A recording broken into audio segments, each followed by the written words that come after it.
Shalom. Saya sangat bersyukur dan bersuka cita karena kita masih punya kesempatan untuk berkumpul dalam sesi online minggu ini.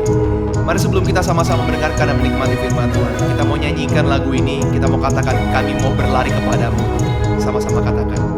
Ready at the light looking out to all that's ahead.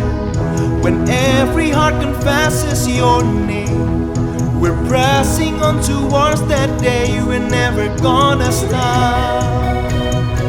We're never gonna stop.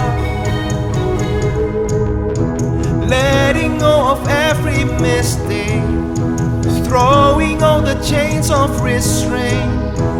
All that will remain, a passion for your name, burning as we run this race. We're never gonna stop. We're never gonna stop. We're never gonna stop. We're never gonna stop. We are running, chasing after all that you are. We are running, 'cause all that you are is all that we want now. We want to run to you, Lord. Every stride is taken in faith, every step compelled by your grace. We're taking up the cross, no matter what the cost. We give it all to go your way. We're never gonna stop. We're never gonna stop. We are running, chasing after all that you are. We are running, 'cause all that you are is all that we want. We're running, chasing after all that you are. We are running, 'cause all that you are is all that we want now. Whoa, oh, whoa, oh.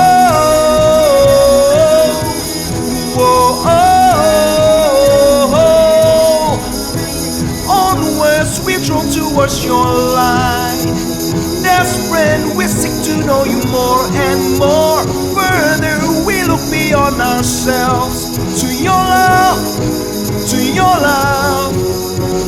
Onwards, we draw towards your light. Desperate, we seek to know you more and more. Further, we look beyond ourselves to your love, to your love. We are running, chasing after all that you are. We are running, 'cause all that you are is all that we want. We're running, chasing after all that you are. We are running, 'cause all that you are is all that we want now. Whoa, oh, whoa, oh, whoa, oh.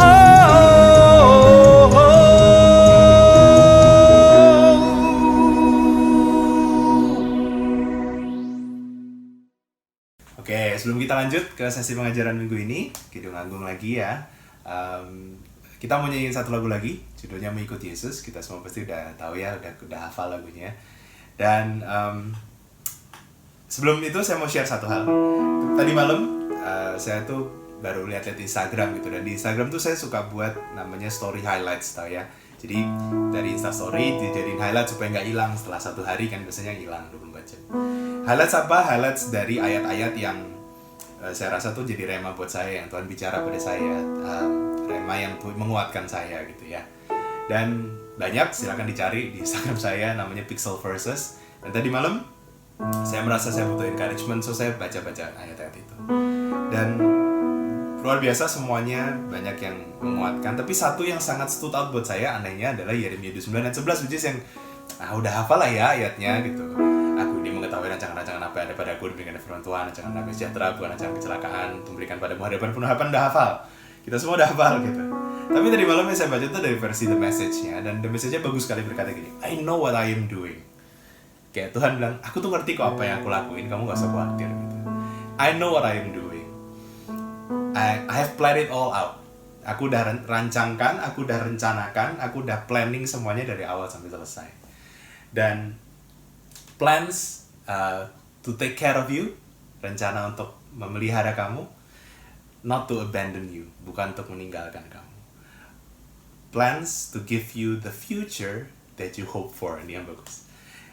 Seringkali kita semua pasti punya impian kita masing-masing, the future that we hope for, masa depan yang kita harapkan, yang kita impikan. Apapun itu, entah itu perusahaan yang kita pengen masuk, entah itu pasangan hidup yang kita inginkan, spouse, entah itu anak, entah itu kesehatan, kesembuhan, apapun lah, macam-macam. Tiap orang beda-beda. Dan tiap orang pasti punya the future that we hope, that we imagine, ya kan? Dan tadi malam as if Tuhan berkata, kamu tuh gak usah khawatir sama masa depanmu, kamu gak usah khawatir sama impianmu. Aku tahu kok, I know what I am doing. Luar biasa ya.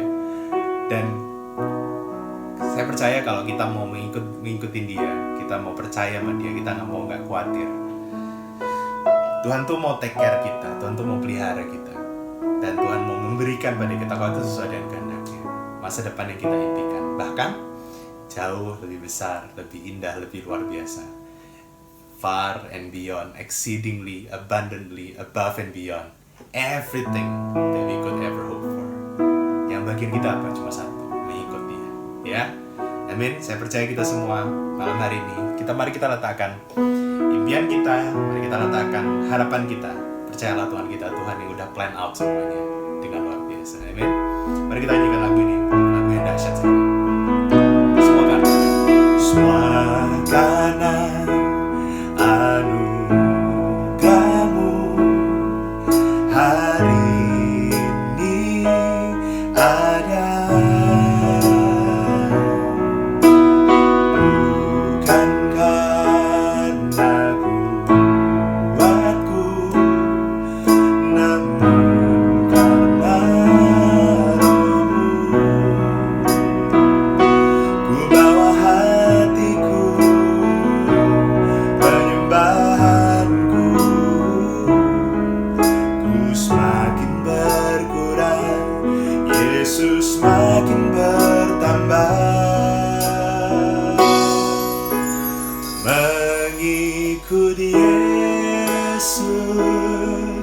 Itulah kesukaan hatiku, ku lepas semua hakku untuk mengenal kehendaknya di hidupku,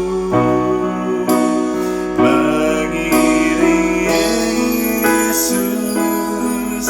Itulah kekuatan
itulah kekuatan hidupku. Ku yakin anugerahnya mampu jadikanku hamba yang berbenah selalu.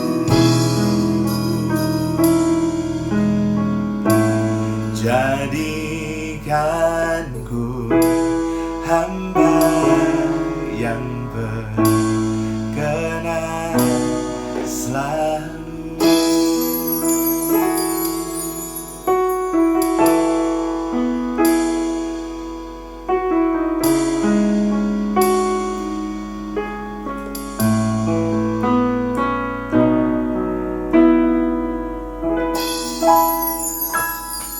Selamat mengikuti sesi pengajaran hari ini, terus mengikuti Yesus.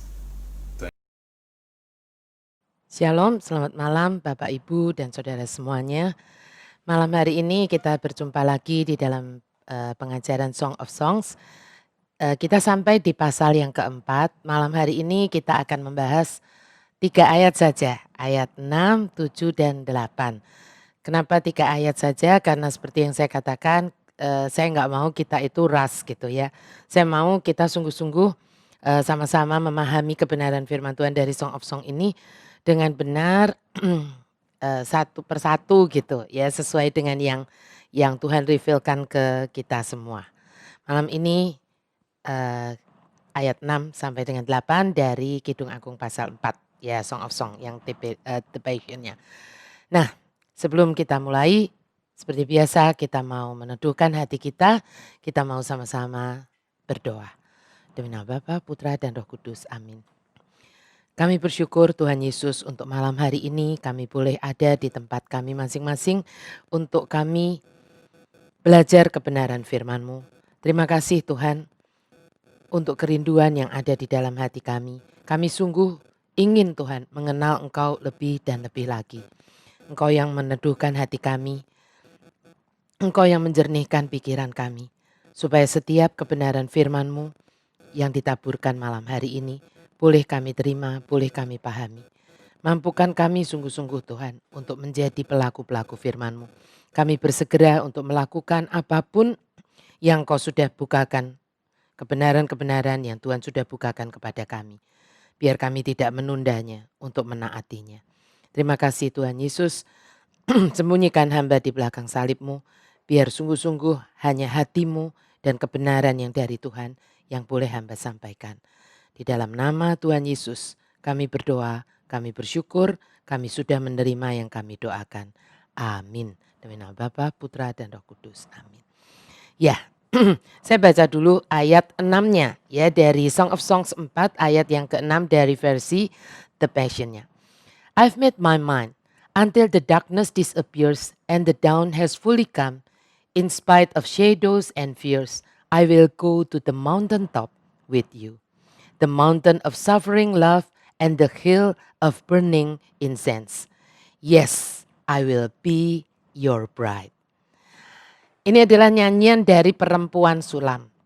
Telah kuputuskan sebelum kegelapan lenyap dan fajar sepenuhnya menyingsing. Meskipun ada bayang-bayang dan ketakutan, aku akan pergi ke puncak gunung bersamamu. Gunung cinta yang menderita dan bukit ukupan kemenyan. Ya, aku akan, saya sengaja berikan di kurung, mau, akan itu maksudnya mau ya, mau menjadi pengantinmu. Nah, setelah mendengar 9 peneguhan profetik atas hidupnya yang di minggu lalu, Jumat lalu kita belajar bahwa sang raja ini, mempelai pria ini memberikan 9 peneguhan profetik yang dia lihat ada di dalam diri Sulamit. Nah, setelah menerima 9 peneguhan profetik tersebut atas hidupnya, Sulamit ini sekarang bersedia meninggalkan zona nyamannya.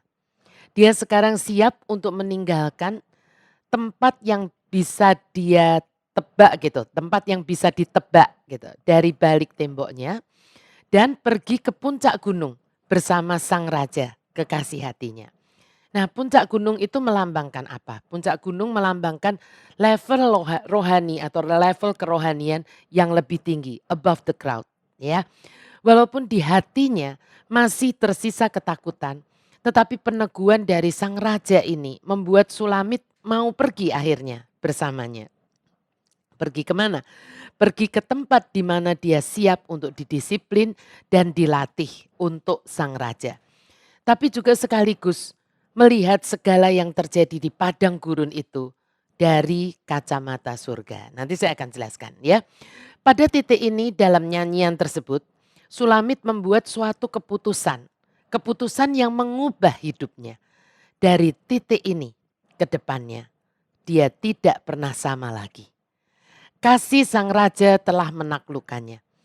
Matanya yang bergairah bagi dia telah melunturkan ketakutannya akan tempat-tempat tinggi. Dia bangkit dengan tekad yang baru. Untuk apa? Untuk rela membayar harga.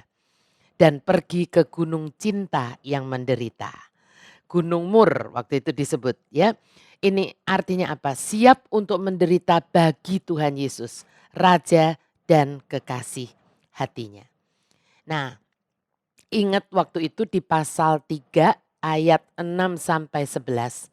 Kita sudah belajar bagaimana raja ini meyakinkan dan menjelaskan, mendeskripsikan gitu ya, mendeskripsikan berulang-ulang kepada Sulamit betapa amannya dia sebetulnya saat dia itu bersama sang raja ya.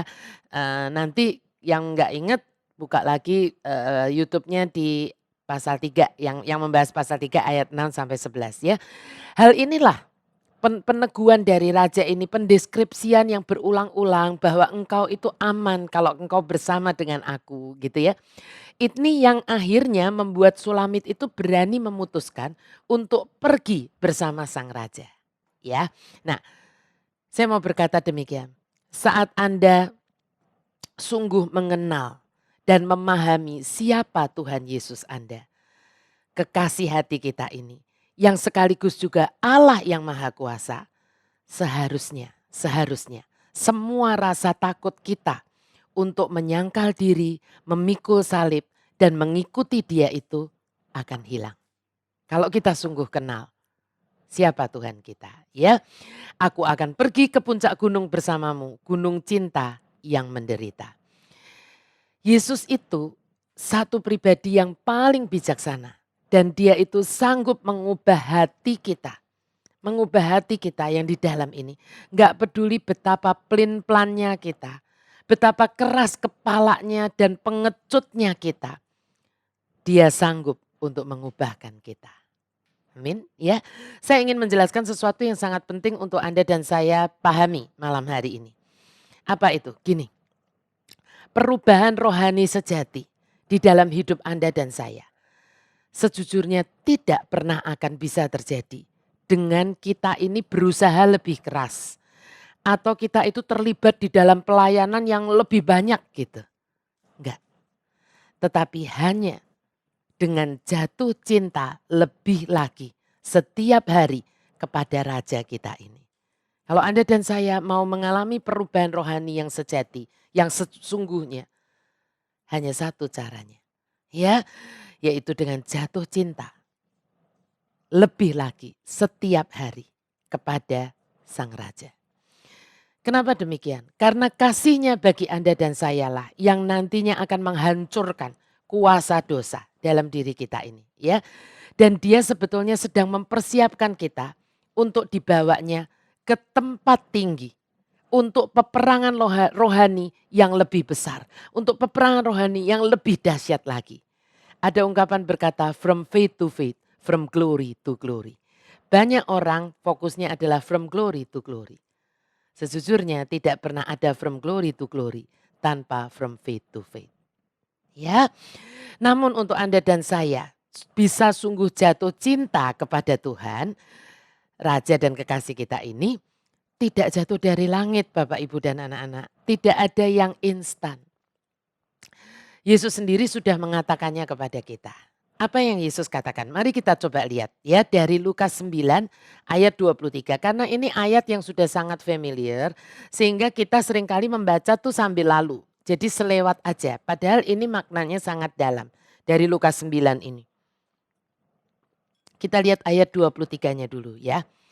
Katanya kepada mereka semua, setiap orang yang mau mengikut aku, ia harus menyangkal dirinya, memikul salibnya setiap hari dan mengikut aku. Karena sudah sangat biasa nih apa yang di dalam bahasa Indonesianya ini, sehingga kita seringkali enggak ya apa sih gitu, ya berlalu aja. Mari kita coba baca dari The Passion-nya. Lukas 9 ayat 23 ya.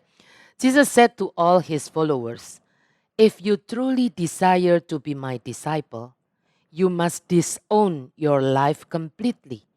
Embrace my cross as your own and surrender to my ways." Kalau diterjemahkan begini. Yesus berkata kepada semua pengikutnya, kalau kamu benar-benar ingin menjadi muridku, kamu harus sepenuhnya mengakui bahwa hidupmu bukan milikmu lagi. Merangkul salibku sebagai salibmu sendiri dan berserah kepada jalan-jalanku. Ya, dan kalau Anda dan saya membaca ayat selanjutnya dari Lukas 9 ini, di situ Yesus berusaha menjelaskan begini, mengapa kita akan lebih beruntung sebetulnya. Ya, lebih beruntung kalau kita punya cara hidup sebagai murid-muridnya, sebagai his disciples. Ya, dari The Passion-nya juga, kalau yang dari bahasa Indonesianya saya merasa kurang penjelasannya itu kurang klek gitu ya. Mari kita lihat dari The Passion-nya ayat 24 dan 25-nya saya akan bacakan. For if you choose self-sacrifice, giving up your life for my glory, you will embark on a discovery of more and more of true life. But if you choose to keep your life for yourself, you will lose what you try to keep. Even if you gain all the wealth and power of this world, everything it could over you, yet lost your soul in the process, what good is that? Karena kalau kamu memilih mengorbankan diri sendiri, menyerahkan hidupmu untuk kemuliaanku, kamu akan semakin menemukan kehidupan yang sesungguhnya. Tetapi kalau kamu memilih untuk mempertahankan hidupmu sendiri, ya mempertahankan hidupmu untuk dirimu sendiri gitu. Kamu akan kehilangan apa yang coba kamu pertahankan. Bahkan kalau kamu memperoleh semua kekayaan dan kuasa dunia ini, segala yang dapat ditawarkannya kepadamu, karena dunia memang menawarkan itu ya. Namun kehilangan jiwamu di dalam prosesnya, apa gunanya? Ya, apa gunanya? Kata Tuhan Yesus. Dan begini Bapak Ibu dan saudara semua, ada sesuatu yang ingin saya ingatkan untuk kita semua tidak main-main. Yaitu apa yang ini bukan Paulus, bukan Petrus, bukan Yohanes. Ini Yesus yang ngomong ya. Di ayat 26-nya. Ini warning untuk kita semua. So, why then are you ashamed of being my disciple? Are you ashamed of the revelation truth I gave to you? I, the Son of Man, will one day return in my radiant brightness with the holy angels and in the splendor of majesty of my Father. And I will ashamed of all who are ashamed of me. Kalau begitu, mengapa kamu malu menjadi muridku? Apakah kamu malu oleh pewahyuan kebenaran yang kuberikan kepadamu? Aku anak manusia suatu hari akan datang kembali dalam kegemilanganku, bukan lagi di Bethlehem, bukan lagi tidak diketahui orang. Ya, bersama malaikat-malaikat kudus dan dalam semarak dan kemuliaan Bapakku, tidak lagi dibungkus lampin. Dan aku akan merasa malu akan semua orang yang malu akan aku. Saya rasa sudah waktunya kebenaran yang Yesus sampaikan sendiri ini perlu Anda dan saya pahami sungguh-sungguh di masa akhir zaman ini. Mari sungguh-sungguh mengerti bahwa mengikut Yesus bukanlah sekedar nyanyi-nyanyi di gereja, di persekutuan, membuat drama musikal, worship night, ziarah ke tanah perjanjian, atau duduk manis mendengarkan khotbah setiap hari Jumat dan hari Minggu. Walaupun semuanya itu baik, bukan sesuatu yang salah, tapi bukan hanya itu. Ya, mengikut Yesus itu adalah suatu keputusan untuk memilih mengikuti kehendak Tuhan lebih daripada kehendak atau keinginan diri Anda dan saya sendiri. Setiap hari, bahkan setiap saat. Memutuskan dan memilih atau memilih dan memutuskan itu. Kita tidak hanya buat setiap hari tapi bahkan setiap saat. Hidup dengan standar kebenaran yang Yesus beritahukan kepada kita day by day. Bukan sekaligus pastinya, day by day. Sejalan dengan pertumbuhan rohani kita yang makin dewasa. Tuh. Roh Kudus tidak akan tuntun kita sekaligus. Dari A sampai Z, dari Alfa sampai Omega, tidak. Tetapi kita berjalan bersama Tuhan Yesus dari Alfa sampai dengan Omega. Ya, day by day. Dan mungkin, nah ini, saat kita memilih untuk mengikuti standar itu, ya, orang di sekitar kita, komunitas kita yang lama tidak bisa menerima atau istilah orang sekarang gagal paham. Ya, karenanya ini suatu keputusan yang memang tidak mudah untuk kita pilih.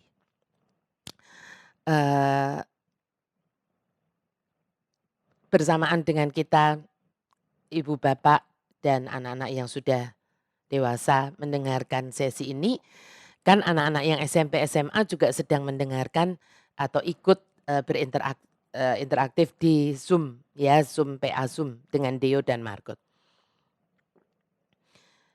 Kemarinnya waktu ditanya topik apa yang mau untuk yang Jumat ini, ya. Anak-anak ini menjawabkan disuruh usul topik supaya namanya anak remaja kan kalau topiknya mereka nggak suka, bosen gitu ya, nggak mau dengerin. Mereka bilangnya apa? Minta diberitahu gimana sih sebetulnya caranya kalau teman-teman itu nggak oke gitu. Dulunya baik, dulunya ini tiba-tiba nggak oke. Nah seringkali ketika anak-anak kita mulai belajar kebenaran firman Tuhan, mau nggak mau, tetap ada sesuatu yang masuk walaupun mereka masih remaja. Ya dulu saya pertama kali membina HOTK, anak-anak yang masuk pertama kali itu 12-15 orang. Waduh semuanya ngomong kebun binatang keluar semua. Saya masih ingat waktu retret kita yang kami yang pertama ya. Aduh itu sampai saya dan Pak Gana tuh membuat peraturan gitu. Rule of the games-nya gini. Kan dibagi-bagi kelompok walaupun cuman sedikit ya, berkelompoknya 5 gitu ya, kalau 15 kan 3 kelompok. Tapi kita sampai bilang begini, kalau sampai ada satu anggota kelompokmu yang ngomong kebun binatang gitu ya, kelompokmu itu didiskualifikasi gitu. Nah kalau begitu kan jadinya satu grup tuh saling mau mengingatkan karena semua anak muda kan, anak remaja kan mau menang ya gitu grupnya. Sih seperti itu. Tetapi ketika sudah setahun jalan, enggak usah disuruh, itu hilang tuh semua kebun binatang tuh hilang. Dan ketika istilahnya masuk karena dulu didaftar ya yang mau masuk tuh ada pendaftarannya gitu. Ketika masuk yang gelombang kedua gitu istilahnya ya, angkatan kedua, itu sudah berbeda. Kakak-kakaknya ini sudah bisa, bukan saya lagi, tetapi mereka yang ngomongin gitu. Maksudnya jangan ngomong jorok, jangan ngomong yang kebun binatang gitu. Ya hati saya sih, dalam hati saya satu sisi hati itu saya geli. Dulu lu juga gitu dalam hati saya kan gitu. Sekarang lu kayak sok banget gitu yang ngomongin, dulu jangan ngomong jorok gitu. Dulu lu juga gitu. Tapi di sisi hati yang lain, yang lain saya bersyukur banget.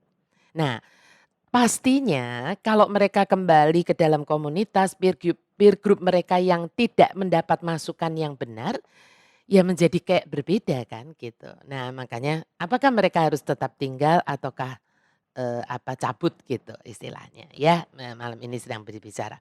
Nah kembali ke sini, maka Yesus tadi bertanya kan, Yesus kan bertanya begini, "So why then are you ashamed of being my disciple? Are you ashamed of the revelation truth I give to you?" Kalau begitu mengapa kamu malu menjadi muridku? Apakah kamu malu oleh pewahyuan kebenaran yang kuberikan kepadamu? Apa maksudnya? Maksudnya begini, setelah Anda dan saya itu tahu yang benar dari Tuhan, kenapa Anda dan saya malu untuk mengakui dan melakukannya. Apa sebenarnya yang gini, apa karena kita itu malu kalau orang tahu bahwa Anda dan saya itu muridnya Tuhan Yesus? Coba sungguh renungkan ini. Jangan buru-buru menjawabnya. Sungguh renungkan malam hari ini. Apa yang sering kali menahan Anda untuk tidak melakukan kehendaknya yang Anda sudah tahu itu benar atau itu adalah suatu kebenaran, ya, yang Anda sudah tahu. Yang kita sungguh-sungguh belum tahu, percayalah, Yesus nggak akan tuntut itu dari kita. Ya, kalau Anda dan saya belum tahu bahwa itu kebenaran, Yesus nggak akan tuntut. Tapi saya rasa yang kita sudah tahu sudah cukup banyak. Ya, dan kalau Anda dan saya sampai dengan malam hari ini masih terus menunda untuk memilih sangkal diri, pikul salib dan ikut Dia. Biarlah kita sungguh-sungguh membaca berulang-ulang ayat 26b-nya ini. Apa itu? Aku, anak manusia, suatu hari akan datang kembali dalam kegemilanganku. Bersama malaikat-malaikat kudus dan dalam semarak dan kemuliaan Bapakku.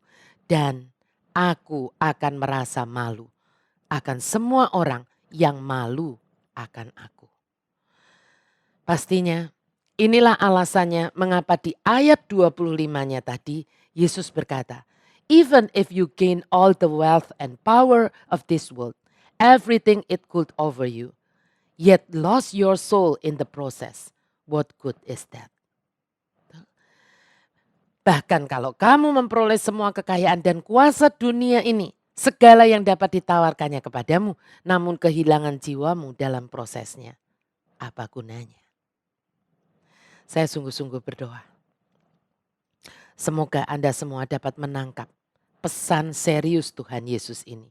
Dan tidak menjadi ternina-bobokkan dengan semua aktivitas rohani yang selama ini kita lakukan. Dan kita merasa bahwa kita memang sudah menjadi murid-muridnya. Apalagi mempelai-mempelainya. Ya, saya rasa sih bukan kebetulan kita ini diizinkan Tuhan untuk stop dari semua aktivitas pelayanan kita. Dalam artian mungkin latihan kor, latihan untuk pagelaran ini dan itu gitu ya kan. Saya percaya ini adalah waktunya untuk Tuhan itu menarik kita ke gunung-gunung cinta yang menderita. Bukit ukupan kemenyan yang artinya adalah kehidupan doa dan merenungkan firman-Nya lebih lagi. Ya, saya menangkap seperti ini Bapak Ibu dan anak-anak. Gini, semua yang itu adalah garnis, tahu nggak Anda garnis? Garnis tahu ya, kalau yang apa, yang kerjanya di kuliner pasti tahu itu apa garnis, ya kan? Nah, kalau gini, buat yang nggak tahu gini, misalnya kita ada nasi tumpeng, kuning, nasi kuning tumpeng, lalu ada lauk pauknya. Tetapi nggak cuma nasi tumpeng dan lauk pauk, supaya cantik, seringkali ada begini, cabai dipotong-potong, diiris-iris, lalu dibuka jadi kayak bunga yang apa tuh ya warnanya merah gitu. Lalu ada apa lobak atau yang lobak yang warnanya pink-pink itu apa radis ya. Nah itu ada yang pinter sekali bisa dibuat kayak bunga teratai. Tuh. Lalu misalnya daun bawangnya tuh dibuat jadi kayak rumput-rumput, itulah garnis. Ya, nah garnis itu kan sebetulnya begini, ada boleh, nggak ada, ya nggak apa-apa juga gitu. Biasanya malah juga nggak dimakan kan. Kalau sudah ada nasi kuningnya, nah kalau lauk pauknya nggak ada itu persoalan. Apalagi kalau kita bilang tumpeng tapi nasinya nggak ada, nah itu persoalan ya. Nah tapi kalau garnis tuh nggak terlalu penting, bukan yang main ya. Nah saya menangkap seperti ini dari yang Tuhan jelaskan waktu saya merenungkan ini. Kayak saya menangkap seperti ini. Semua yang itu adalah garnis dalam hidup kita. Tuhan bilang tinggalin dulu. Tinggalin dulu. Gak usah kamu pikirin. Sekarang ayo bangun. Ayo bangun. Sungguh-sungguh komunikasi dengan aku. Baca firmanku. Ngobrol dengan aku. Supaya kamu itu sungguh kenal aku. Bukan SKSD aja. Ya kan? Berasa kenal. Ya. Dan setelah selesai pandemi ini, apakah kamu sungguh-sungguh sudah siap untuk mengikuti aku? Untuk sangkal diri, untuk pikul salib. Atau ya tetap saja sama dengan kemarin-kemarin. Ya, keren banget kalau selesai pandemi ini, Anda dan saya bisa berkata seperti Sulamit ini berkata. Apa itu? Aku akan pergi ke gunung bersamamu, gunung cinta yang menderita dan bukit ukupan kemenyan. Bisa memandang semua persoalan yang terjadi di dalam hidup kita ini dari kacamata surga. Ya, dan di ujungnya adalah kita siap berkata, ya, aku mau menjadi mempelaimu. Amin. Beri kemuliaan buat Yesus Tuhan kita, ya. Sekarang kita masuk ke ayat 7-nya. Nah, tadi itu kata-katanya Sulamit. Sekarang ini the bridegroom king. Jadi kata-katanya sang raja, mempelai pria. Every part of you is so beautiful, my darling. Perfect is your beauty without flaw within. Setiap bagian darimu sangat cantik, kekasihku. Sempurna kecantikanmu, tiada bercacat. Sekarang apa tanggapan dari sang raja terhadap keputusan Sulamit? Tadi kan Sulamit memutuskan kan, aku mau menjadi mempelaimu. Aku mau ikut sama kamu jadi mempelaimu. Ternyata keputusannya untuk lari bersama sang raja, istilah saya ya, melahirkan peneguhan baru dari sang raja ini untuk Sulamit. Peneguhan apa? Setiap bagian dari dirimu sangat cantik kekasihku. Sempurna kecantikanmu, tiada bercacat. Perfect, ya kan? Bisakah Anda membayangkan Yesus mengatakan hal ini kepada Anda saat ini? Ya, Anda benar-benar menggetarkan hatinya gitu, benar-benar mempesona dia, ya. Tuhan berbicara tentang kecantikan batiniah pastinya dari Sulamit yang menonjol. Saat Anda dan saya siap untuk mengikuti dia, untuk menjalani proses seperti yang Esther jalani sebelum dia menjadi ratu, dia melihat, Tuhan itu melihat kita ini cantik. Ya, hati yang berserah selalu adalah kecantikan yang tiada taranya untuk Tuhan Yesus. Orang yang seperti ini buat Tuhan Yesus bukan hanya cantik, melainkan begitu cantik. Cantik banget. Ya, seluruh hidupnya teringkas dalam kata-kata ini.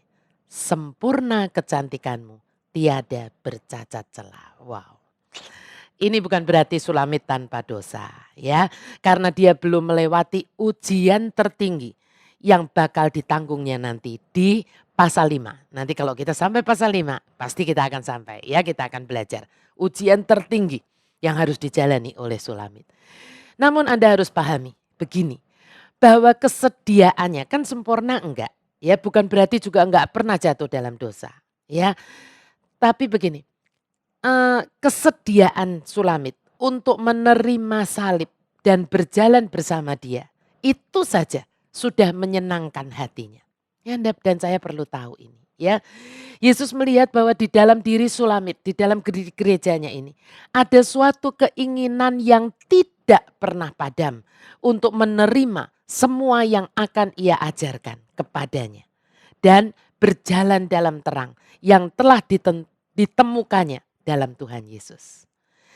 Kasihnya yang tumbuh makin dalam lah sebetulnya. Yang menghalau semua ketakutannya. Karena sekarang kasihnya tuh udah makin dalam, makin ngerti siapa mempelai prianya ini, ya. Untuk ikut bersama sang raja, sang juru selamat itu. Ke tempat yang lebih tinggi, dalam keintiman yang lebih lagi, lebih dalam lagi dengan Tuhan Yesus, mempelai sorgawinya. Sang raja mengundang Sulamit masuk di dalam rekanan yang intim gitu, menjadi teman sekerja yang intim, ya, dengan dia, dipercaya gitu, kayak kalau bos tuh menjadi tangan kanannya gitu, ya, tapi ini lebih dari tangan kanan karena ini istri, ya, untuk dapat memandang bangsa-bangsa dari sudut pandangnya. Ingat kemarin salah satu kualitas dari Sulamit, peneguhan profetik salah satunya adalah bahwa iman yang teguh dan kasih kepada sesama. Lalu saya menjelaskan bahwa hanya orang yang punya iman yang teguh lah yang mengerti, bisa menangkap urgensinya dari yang namanya amanat agung Kristus. Untuk pergi dan menjadikan semua bangsa muridnya Tuhan Yesus. Yang kedua, Hanya orang yang punya cinta kasih terhadap sesamalah yang peduli akan nasib kekal. Bukan nasib secara di dunia ini, nasib kekal dari orang lain. Di tengah semua yang serba mepet, serba tidak enak saat ini.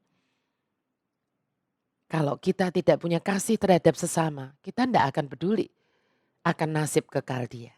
Ya, hanya orang yang seperti inilah yang mau menjalankan amanat agung Kristus, yang rela membagikan waktunya, uangnya, talentanya, semua yang ada pada dia untuk tegaknya kerajaan Allah di dunia ini. Ya, nah ini yang Tuhan ajak untuk Sulamit ini. Sekarang menjadi rekan sekerjanya Tuhan. Ya, Sulamit kini dimuridkan gitu dalam perspektif surgawi tentang apa yang Allah ingin lakukan di tengah-tengah bumi ini, di tengah-tengah dunia ini.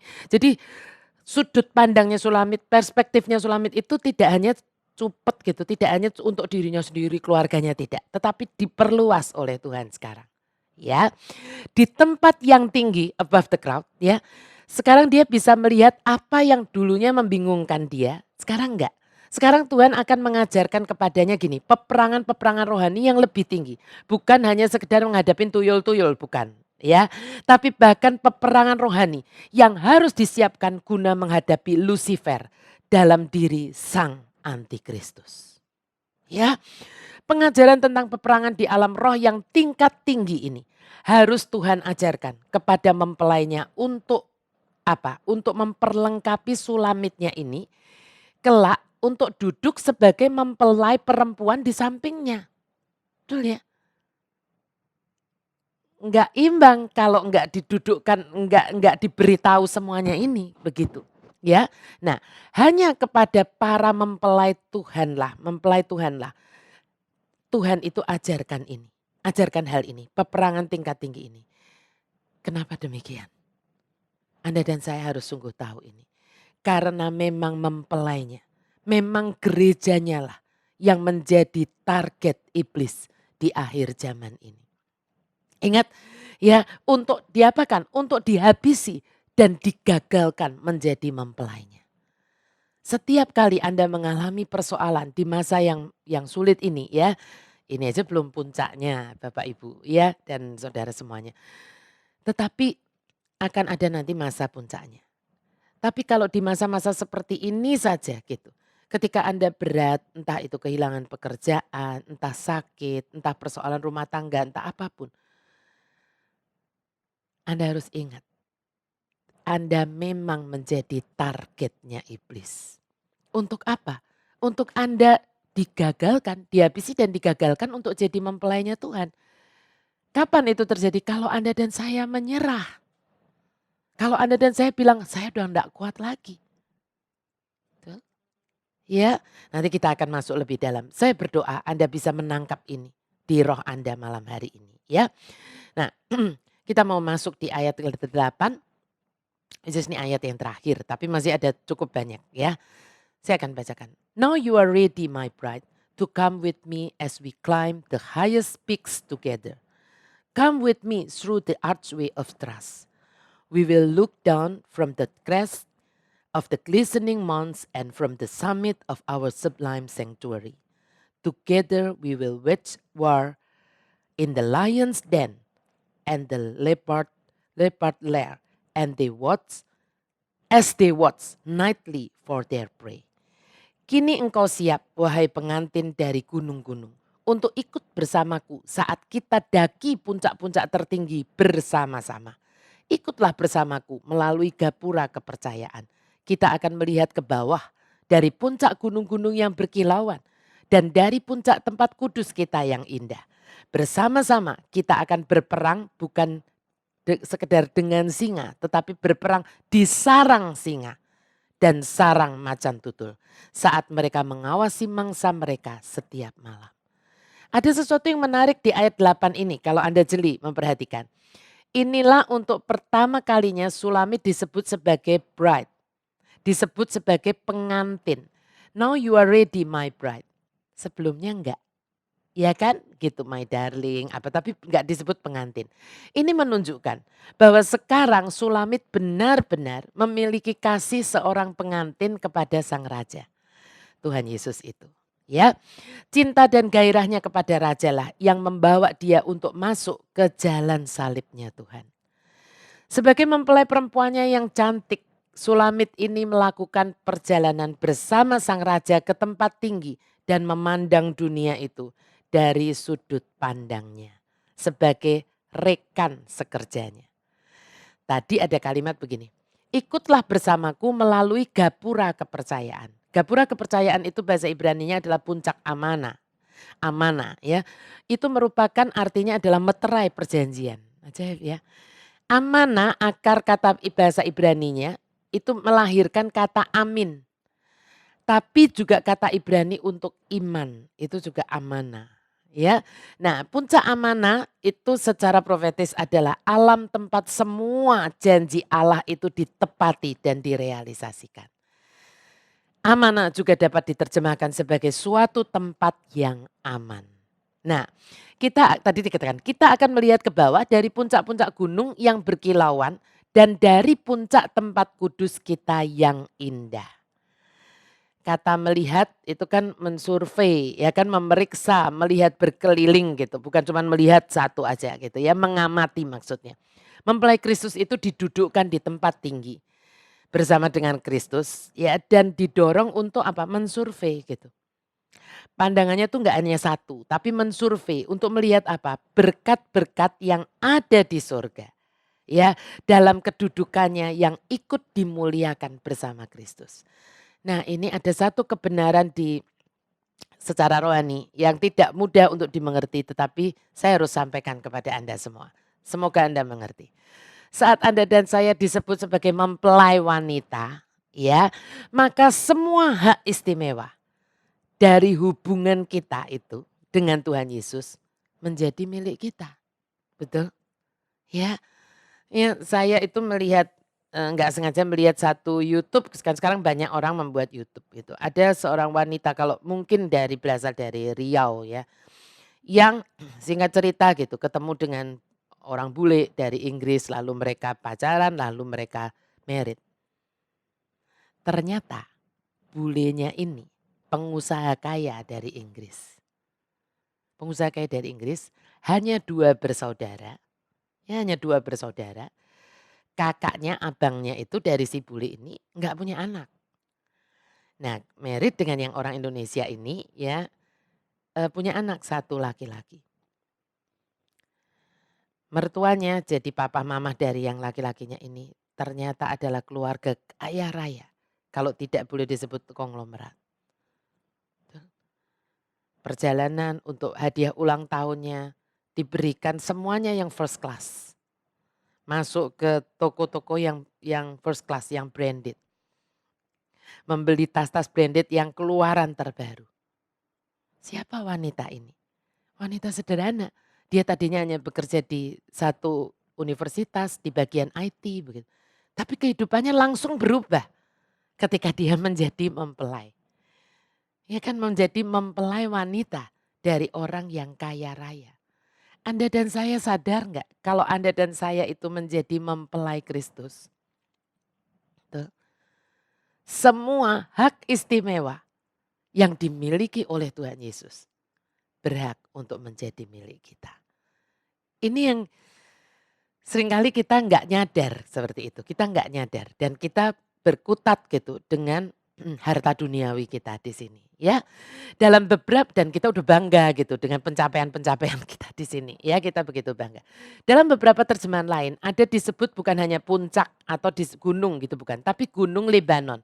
Di terjemahan yang lain ya, bukan yang di The Passion, ada gunung Lebanon. Meskipun begini, Gunung Lebanon itu berbicara tentang peperangan rohani ya. Tetapi Gunung Lebanon juga dikenal sebagai keindahannya dengan keindahannya yang sangat mempesona. Lebanon itu gunung yang bersalju. Dari catatan sejarah saya membaca bahwa diketahui bahwa Salomo itu kan kaya raya gitu ya. Itu membangun sebuah rumah musim panas katanya. Di mana? Di Gunung Lebanon. Kenapa? Karena hutan-hutannya yang sangat indah, hutan Lebanon itu indah ya. Saat lebih indah itu kalau dipandang dari Gunung Lebanon.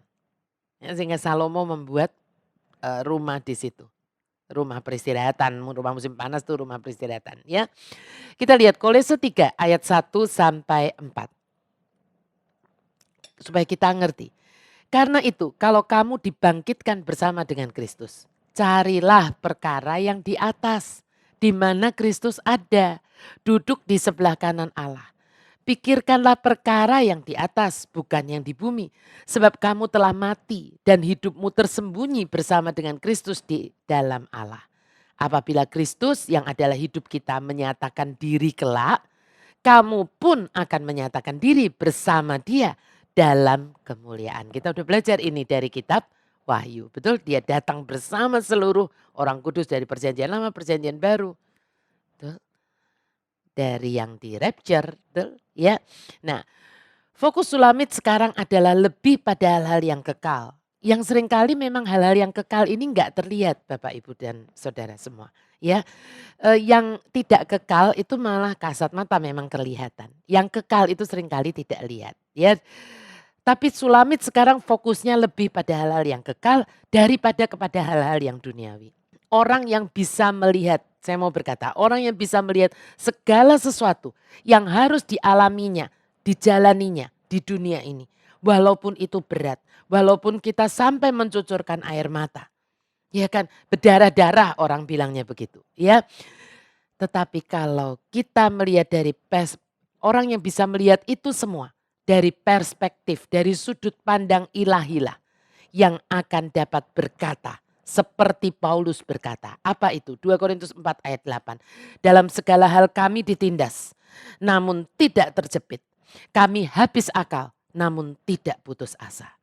2 Korintus 5 ayat 7. Sebab hidup kami, ini rahasianya. Sebab hidup kami adalah hidup karena percaya, bukan karena melihat. Dan inilah yang harus menjadi perspektif mempelai-mempelainya di akhir zaman. Saat menghadapi hal-hal yang sulit kelak dan menekan di masa yang akan datang. Karena begini Bapak Ibu dan anak-anak. Kalau Anda dan saya hanya dapat melihat dari kacamata dunia ini saja. Kita percayalah kita tidak akan kuat.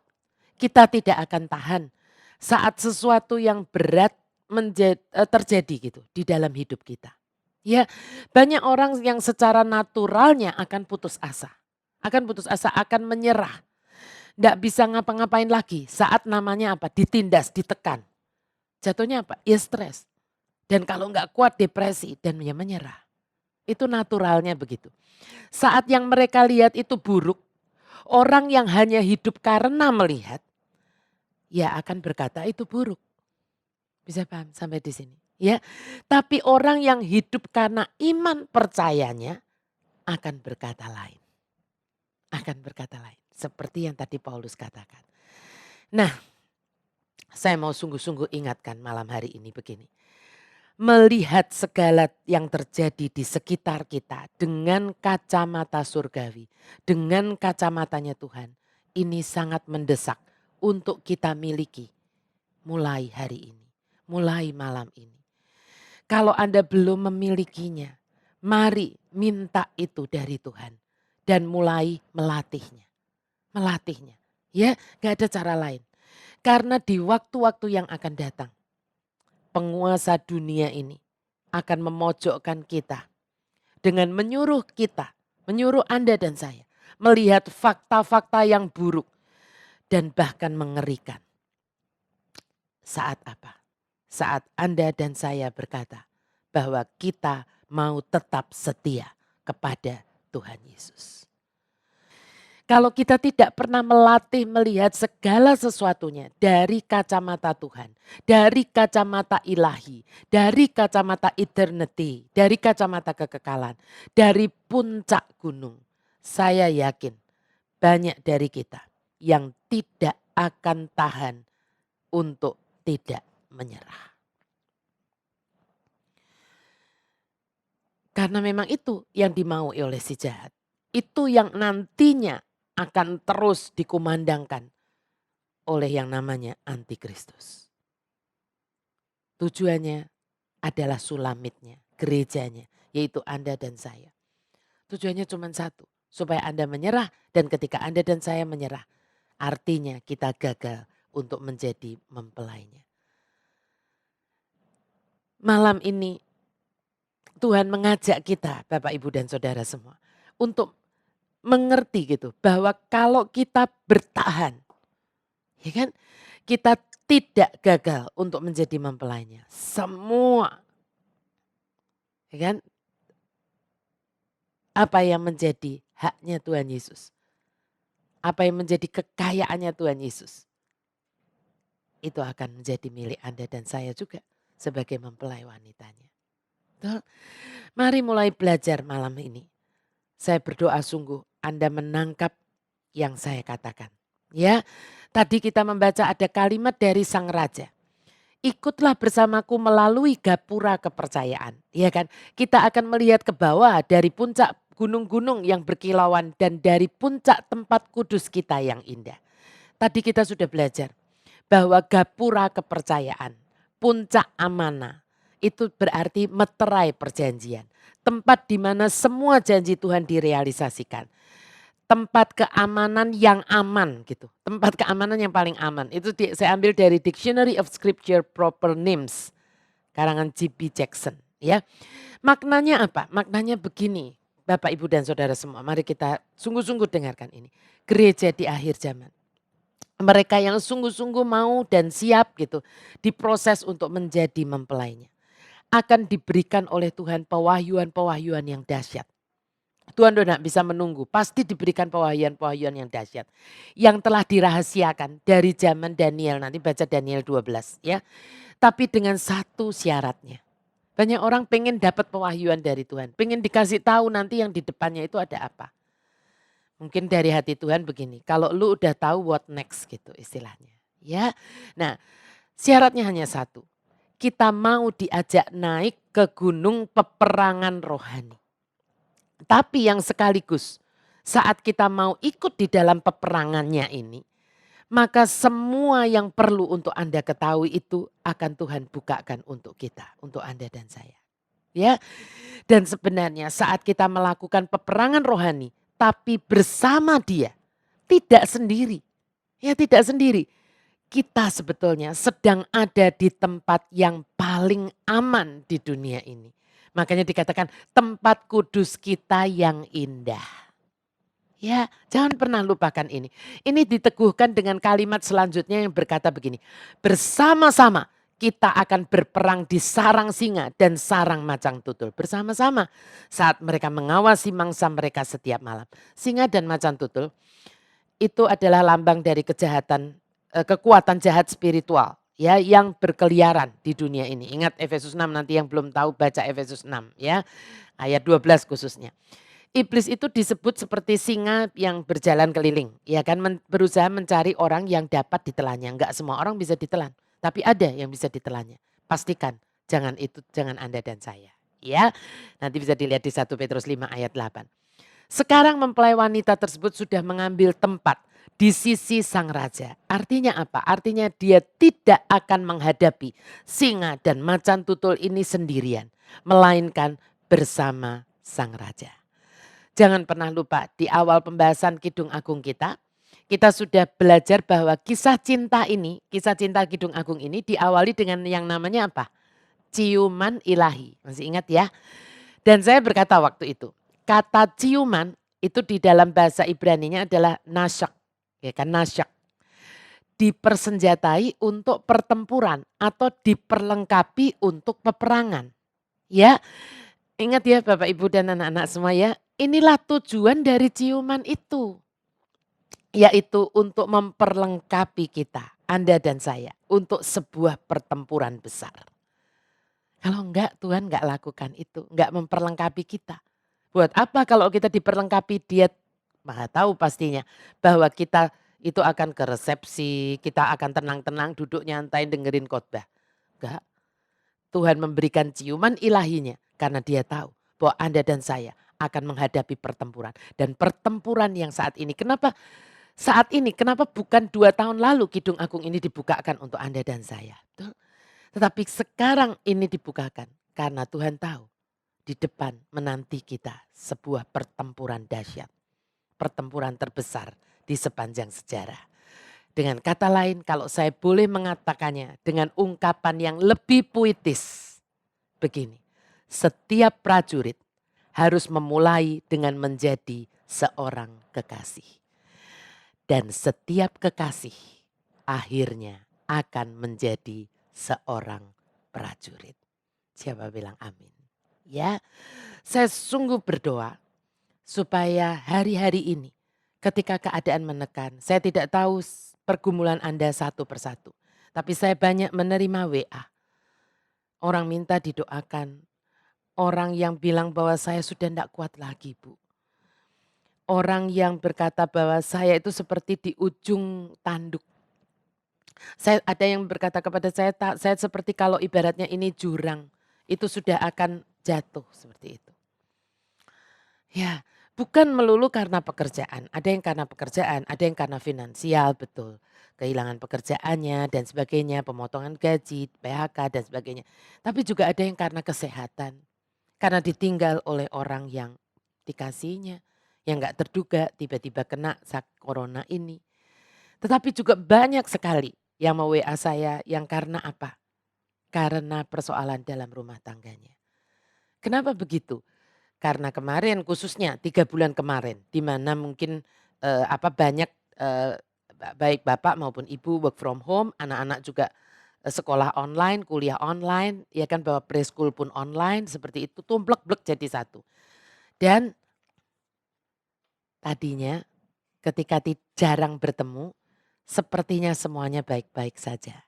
Tetapi ketika terus bertemu akhirnya itu katanya kalau jauh bau wangi, kalau dekat bau tai katanya seperti itu. Iya kan? Ya. Nah, dan oh ternyata tuh suami saya tuh seperti ini Bu, ternyata seperti ini. Saya kan seperti itu. Temperamental, apa macam-macam seperti itu. Dan gak kuat, betul-betul gak kuat. Ya, ada juga yang ternyata ketahuan suaminya itu selingkuh. Gara-gara ketahuan dari HP-nya karena terus di rumah. Itu. Lalu setiap kali telepon keluar dan sebagainya dan sebagainya. Saya sedih sejujurnya mendengar ini semua. Tetapi mari belajar untuk melihat ini tidak sekedar dari apa yang kita lihat Bapak Ibu dan Saudara semua. Yang kita lihat mungkin buruk. Pertanyaannya kalau Tuhan mau mengubah seketika saat ini juga bisa enggak? Pastinya. Karena dia Allah yang maha kuasa. Tapi jangan lupa dia juga Allah yang maha tahu dan maha kasih kepada Anda dan saya anak-anaknya. Gerejanya, calon-calon mempelainya. Tuh. Kalau dia izinkan ini terjadi dan tidak bersegera mengubah keadaan ini. Mari melihat dari perspektif surgawi, dari kacamata Tuhan, dari gunung-gunung kudusnya yang tinggi dan indah. Tuh. Pasti ada sesuatu yang Tuhan mau kita belajar dari semua hal yang tidak enak ini. Tuh. Ya, itu sebabnya saya pada kesempatan ini saya juga mau menunjukkan ya di layar juga ditampilkan tapi saya ini kan buku saya yang terbaru ini sebetulnya bukan buku yang ditulis bagaimana ini kumpulan 3 khotbah saya waktu itu ya yang judulnya pelakor, perselingkuhan, divorce or no divorce. Tetapi seringkali kalau mendengarkan khotbah kan itu dengar aja sambil lihat seperti itu. Tapi nggak bisa dipersonalkan. Nah sedangkan kalau buku itu bisa menjadi personal. Anda bisa stabiloin ya, Anda bisa garis-garis, bisa juga dikasih tulis-tulis mungkin di sampingnya untuk Anda tandain seperti itu. Saya berdoa semoga buku ini sungguh memberkati. Ini sudah bisa dipesan melalui Kairos Center Store atau lewat Tokopedia juga bisa ya. Jadi sudah bisa pre-order kemarin sudah diumumkan, tetapi mungkin bagi orang yang mungkin tidak tahu jadi belum menerima broadcast-nya. Pada kesempatan ini saya sekaligus untuk menunjukkan ya bukunya. Jangan takut dengan buku yang sepertinya tebal ya. Ini, apa, seperti ini nggak tebal ya. Kalau yang tebal kan Alkitab, itu tebal. Kalau Anda sudah membaca Alkitab, buku ini mah lewat ya. Dan ini adalah sebetulnya kan karena dari khotbah sehingga bahasanya dari bahasa omongan lah ya sebetulnya. Jadi lebih ringan, banyak contoh-contohnya. Saya percaya ini akan memberkati Anda dan mungkin juga untuk bisa Anda berkatkan untuk, siapapun yang sedang mengalami persoalan di dalam rumah tangganya. Tetapi yang enggak persoalan gimana Bu?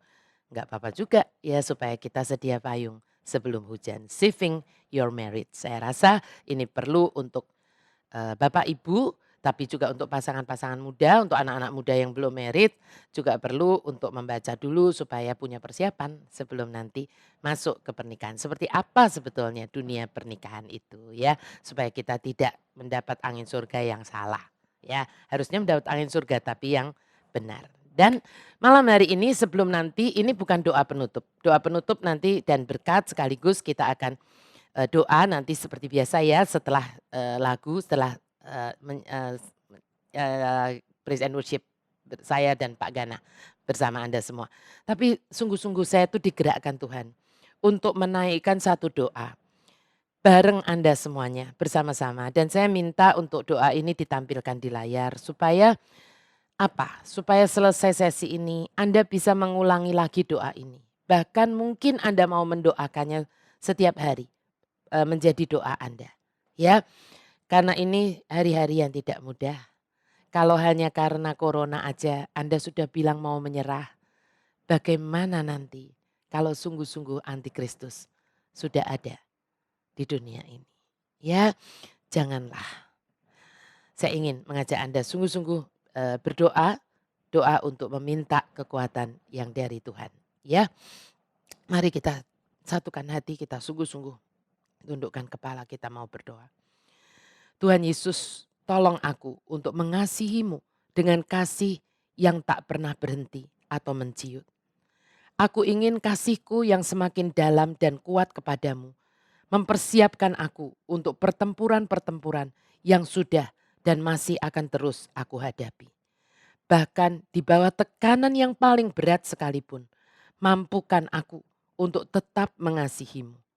Bahkan saat kehidupan di dunia ini makin sulit, mampukan aku untuk tetap setia mengasihimu, Raja dan kekasih jiwaku. Dalam nama Tuhan Yesus dan kita semua katakan amin. Bapa, Putra dan Roh Kudus, amin. Oke Bapak Ibu dan saudara semua kita mau nyanyikan satu lagu. Lagu ini judulnya Be With You. Semoga saya nggak usah berpanjang kata karena lirik dari lagu ini sudah berbicara sendiri. Semoga saya hanya berdoa satu. Semoga lewat lagu ini menjadi doa dan deklarasi kita bahwa kita mau memberikan apapun di dalam hidup kita untuk kita bisa bersama dengan Dia. Amin. Savior of my soul, I confide in you through all my darkest moments. In you I find my peace, my comfort when I'm weak. I trust in you through storm and raging sea. Faithful, you're my God. You're the glory and the lifter of my head. Your light, it fills my days. It leads me in your ways. Forever I surrender all to you. And I live to worship you. My Jesus, you're the only one for me. Nothing will ever take your praise, my precious Savior. Who can stand between my Lord and me. Lord, I live to honor you,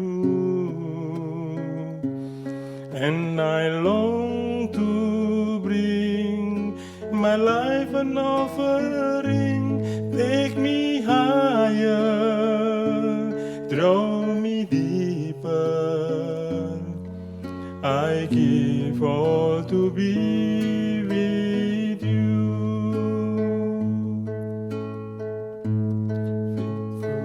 You're my God. You're the glory and the lifter of my head. Your light it fills my days.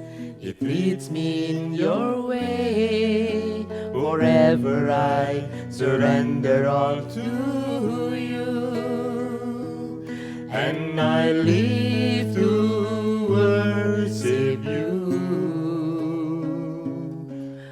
My Jesus, you're the only one for me.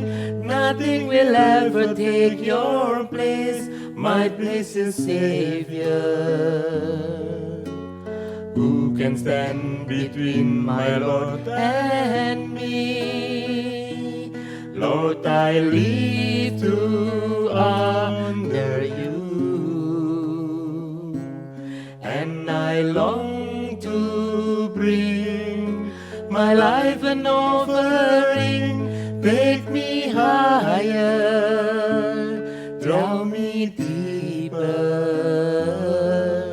I give all to be with you, and I live to worship you.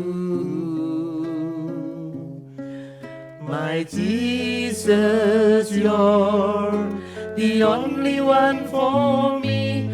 Nothing will ever take your place, my precious Savior. Who can stand between my Lord and me? Lord, I live to honor you, and I long to bring my life an offering.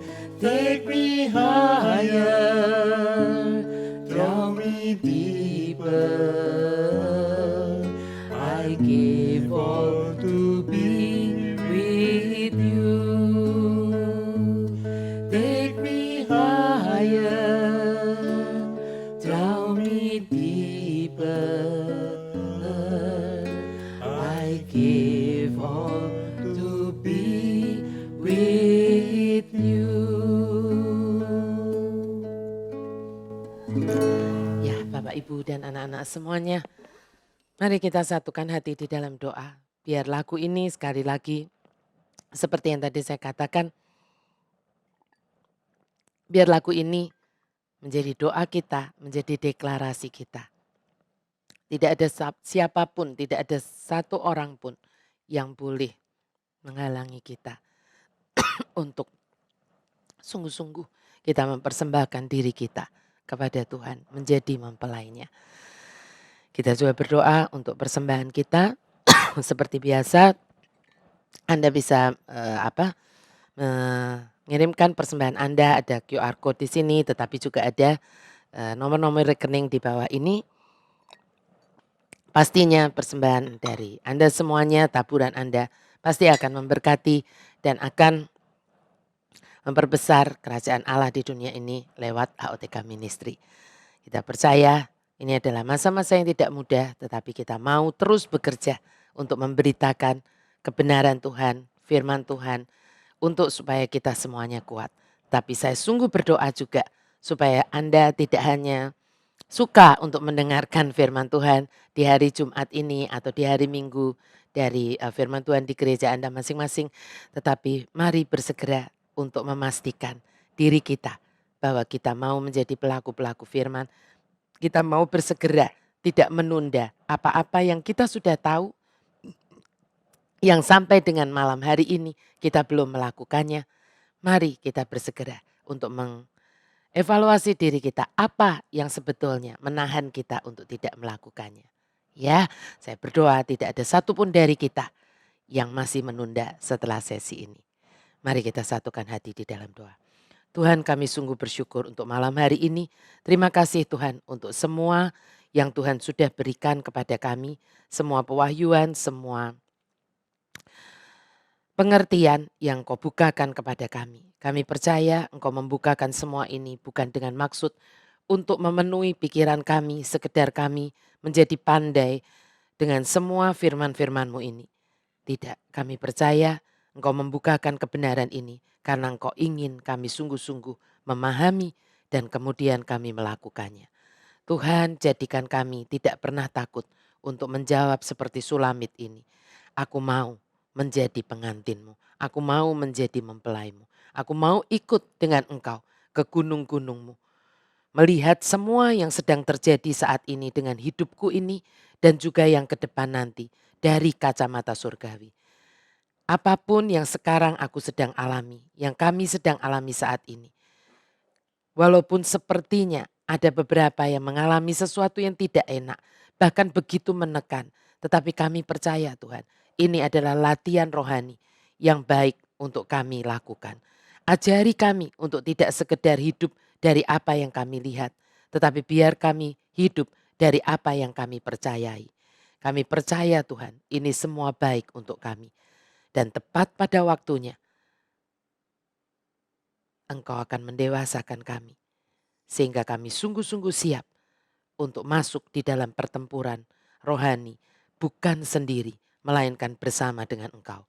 Dan kami tahu ketika Engkau memberikan ciuman ilahi-Mu, Engkau memberikan kami semua yang kami butuhkan untuk pertempuran yang dahsyat ini. Dan kami percaya Engkau tidak meninggalkan kami. Dan kami juga percaya saat kami ada bersama dengan Engkau di dalam peperangan rohani ini, sejujurnya kami ada di tempat yang paling aman di dunia ini. Biar Tuhan kami memahami ini bukan sekedar sebagai pengetahuan kami, tetapi masuk sampai di kedalaman hati kami. Dan Kau menguatkan kami malam hari ini.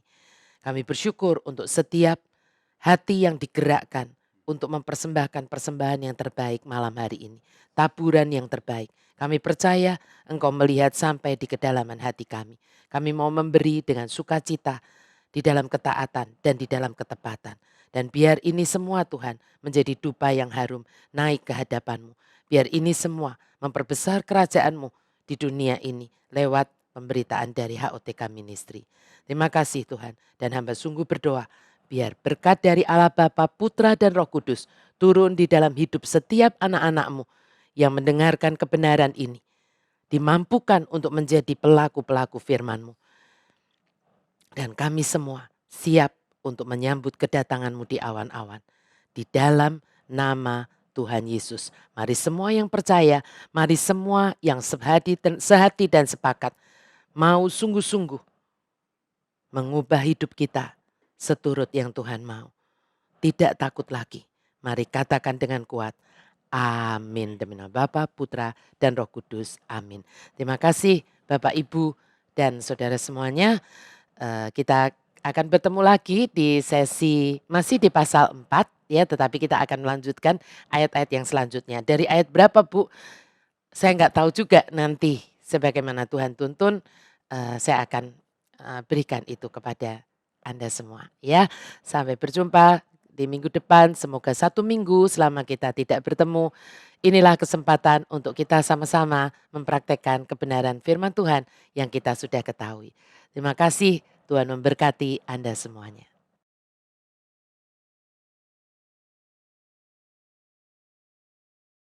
Terima kasih Anda sudah menyaksikan sesi-sesi dari khotbah OTK lewat YouTube ini.